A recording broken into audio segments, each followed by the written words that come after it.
Greetings, I'm John Setzler. Welcome back to the Kamado Joe Cooking Channel. Today we're going to fire up the Joe Jr.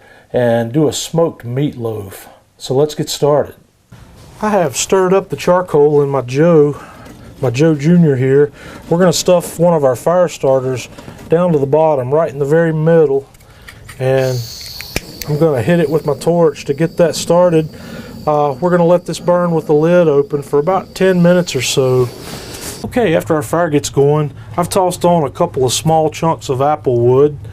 I'm going to set my heat deflector in place. We're going to set the grill in place.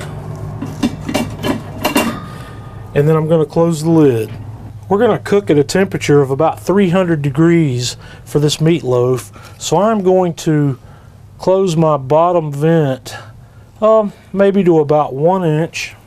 And then I'm going to close my top vent slider and then open the daisy wheel to the full position there.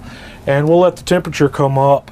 And if we need to make any adjustments up or down, we'll either open or close this and do all of our temperature control from right here. So while we let this grill warm up to around 300, let's go put our meatloaf together. First thing we're going to do to get started making this meatloaf is I've got a pan heated up here. We're going to drizzle in just a little olive oil, and I've got one small onion that I've chopped up, one small green pepper, and 2 cloves of garlic that I've minced in my microplane grater. We're going to saute this until these onions get translucent. Okay, these look about like I want them to, so I'm going to turn the heat off. I'm going to take these off and put them on a plate and just toss them in the refrigerator to let them cool. Now to get started on our meatloaf itself, I got a 1 pound of ground chuck and 1 pound of ground pork, and I'm going to work that together. After I've got that mixed together, I'm going to add my onions, garlic, and green pepper. I'm going to add 2 beaten eggs, 1 teaspoon of soy sauce, 1 teaspoon of salt, 1 teaspoon of freshly cracked black pepper, 2 teaspoons of whatever your favorite barbecue rub might be, and we're going to add about 1/4 cup of barbecue sauce. Whatever your favorite barbecue sauce might be would be perfect. And then we're going to add 1/2 cup of panko breadcrumbs, and we're going to go back and work all this together. And that's about the consistency we're looking for.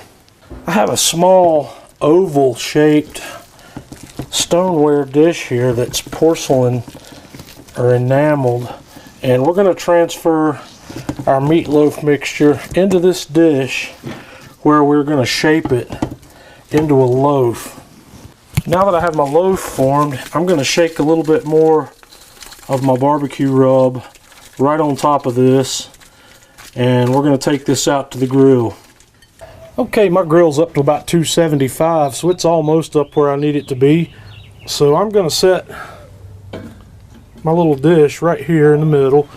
If you don't have a dish like this, you can cook this in a regular loaf pan, or you can cook it even on a pizza stone if you like. So we're going to close this up, and I'm going to let it cook till I get an internal temperature of about 150 to start with. Then we're going to come back, put a little bit more rub on it, and baste it with a little barbecue sauce.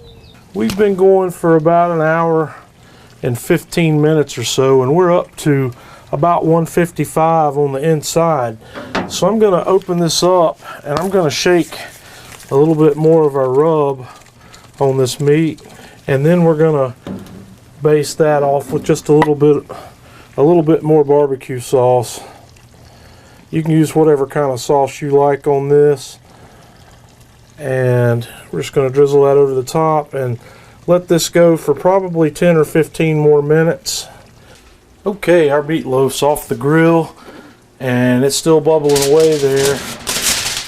I'm going to tint this with a piece of foil just loosely and let it rest for about 10 or 12 minutes. Okay folks, here we have it, our finished meatloaf. I'm going to slice this guy right down the middle here and Spread it open, see if we can get a little bit closer look. I'm going to cut a little piece off the back end here and have a taste test of this. It smells outstanding. Let's see what this little bit tastes like. Well, that's perfect.